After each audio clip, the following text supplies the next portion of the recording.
Hi friends. So మనకి ఇంకో కొత్త నోటిఫికేషన్ వచ్చింది డిఆర్డిఓ నుంచి. సో మనకు తెలుసు కదా, DRDO defence research and development organisation. So వాళ్ళ దగ్గర నుండి మనకు ఒక కొత్త నోటిఫికేషన్ వచ్చింది. ఇది కూడా చాలా మంచి ఆపర్చునిటీ. సో ఇదేంటంటే డైరెక్ట్ మనకి జస్ట్ ఇంటర్వ్యూ ఉంటుంది. ఇంటర్వ్యూలో మనం క్వాలిఫై అయితే డైరెక్ట్ జాబ్ ఇచ్చేస్తారనమాట. ఇంకా రిటర్న్ టెస్ట్ ఇంకా అవన్నీ ఏమి ఉండవు అనమాట. సో నేను ఈ వీడియోలో మొత్తం అన్ని కంప్లీట్గా డిస్కస్ చేస్తాను. సో వీడియో ఎండ్ వరకు చూడండి. సో మొత్తం ఈ ఈ రోల్ ఏంటంటే బేసిక్గా ఇండియాలో ఉన్న ఎవరైనా సరే అప్లై చేయొచ్చు అనమాట. ఈ స్టేట్ ఆ స్టేట్ అని లేదు, ఏ స్టేట్ నుంచి అయినా అప్లై చేయొచ్చు. అండ్ రోల్ వచ్చేసరికి జూనియర్ రీసెర్చ్ అనమాట.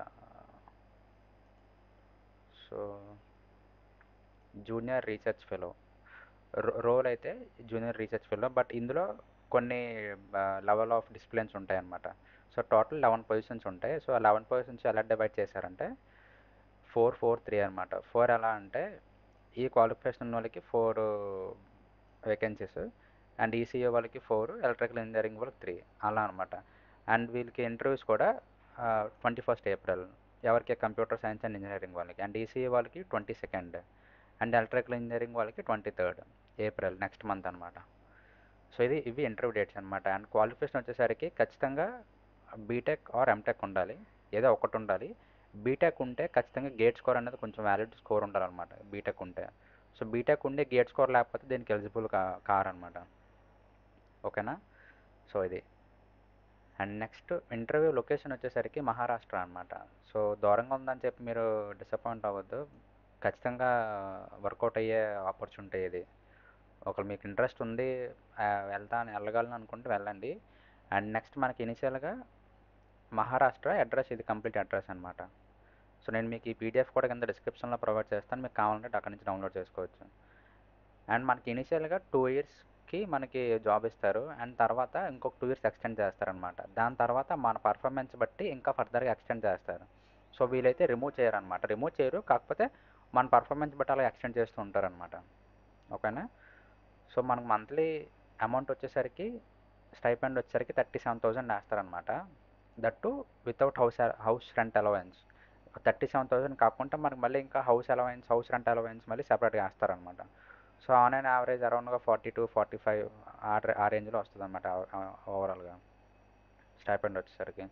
అండ్ ఎడ్యుకేషన్ మీకు చెప్పా కదా, ఆల్ బీటెక్ ఆర్ ఎంటెక్ ఖచ్చితంగా ఉండాలి. బీటెక్ అయితే విత్ గేట్ స్కోర్.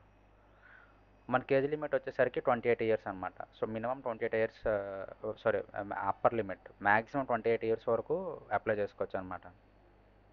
28 ఇయర్స్ దాటిన వాళ్ళు మళ్ళీ ఈ రోల్కి ఎలిజిబుల్ కాదనమాట.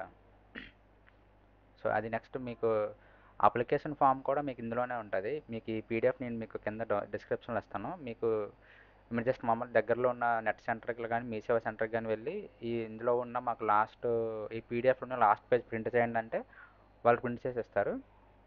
సో మీరు జస్ట్ ఈ ఫామ్ ఫిల్ చేసి మీ డాక్యుమెంట్స్తో ఇంటర్వ్యూకి వెళ్తే సరిపోతుంది అనమాట. అంతే, మీరు ఇంకేం చేయక్కర్లేదు. సో ఈ ఫామ్ కూడా మీరే ఫిల్ చేయాలన్నమాట. వీళ్ళు క్లారిటీగా మెన్షన్ చేశారన్నమాట, మీ ఓన్ హ్యాండ్ రైటింగ్లో మీరు ఫిల్ చేయాలని చెప్పి. సో అది మీకు ఇక్కడ మొత్తం డీటెయిల్స్ అన్నీ ఉంటాయి. ఇక్కడ మీరు ఇక్కడ మీ ఫోటో అటాచ్ చేయాలి, మీ పాస్పోర్ట్ సైజ్ ఫోటో. మీ ఇక్కడ full name, father name, address ఇవన్నీ ఎంటర్ చేస్తారు. ఎడ్యుకేషన్ క్వాలిఫికేషన్ ఎంటర్ చేస్తారు. ఎక్స్పీరియన్స్ మ్యాండేటరీ కాదు, ఒకవేళ మీకుంటే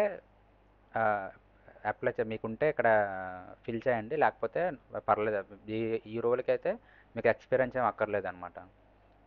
సో ఓకేనా? సో మొత్తం సిగ్నేచర్ అవన్నీ పెట్టి నీట్గా మీరే రాసి ఈ ఫామ్తో పాటు ఈ ఫాము మీరు మీతో పాటు డాక్యుమెంట్స్, కొన్ని క్యాస్ట్ డాక్యుమెంట్స్ అవి పట్టుకెళ్తే, అదే క్యాస్ట్ గవర్నమెంట్ ప్రూఫ్స్ అన్నీ ఉంటాయి కదా, సో ఆ ప్రూఫ్స్ పట్టుకెళ్తే మీకు ఆటోమేటిక్గా అక్కడ అదే వాకిన్ ఇంటర్వ్యూ అనమాట.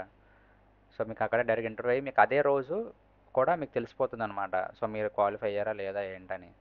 సో మీకు తర్వాత మీకు పొజిషన్ కూడా మీకు నచ్చకపోతే మన తెలుగు స్టేట్స్కి మీరు ట్రాన్స్ఫర్ పెట్టుకోవచ్చు అనమాట. సో మీరు 2 ఇయర్స్ చేసిన తర్వాత మీకు అక్కడ లొకేషన్ కానీ ఏమైనా నచ్చకపోతే మన తెలుగు స్టేట్స్ ట్రాన్స్ఫర్ పెట్టుకుంటే వీళ్ళు ట్రాన్స్ఫర్ చేస్తారనమాట. సో ఆ ఫెసిలిటీ కూడా ఉంటుంది. సో మంచి ఆపర్చునిటీ, మిస్ చేసుకోవద్దు. అండ్ ఇలాంటి మంచి మంచి సో అంతే. సో ఈ డిఆర్డిఓ నోటిఫికేషన్ అయితే ఇది. మీకు ఇంకా డౌట్స్ ఏమైనా ఉంటే కింద నాకు కామెంట్ సెక్షన్లో కామెంట్ పెట్టండి, నేను రిప్లై ఇస్తాను, రెస్పాండ్ అవుతాను. సో ఇలాంటి మంచి మంచి ఇలాంటి మంచి మంచి ఆపర్చునిటీస్ కోసం, జాబ్ ఆపర్చునిటీస్ కోసం, జాబ్ అప్డేట్స్ కోసం మన ఛానల్ ఫాలో అవుతూ ఉండండి. And thank you.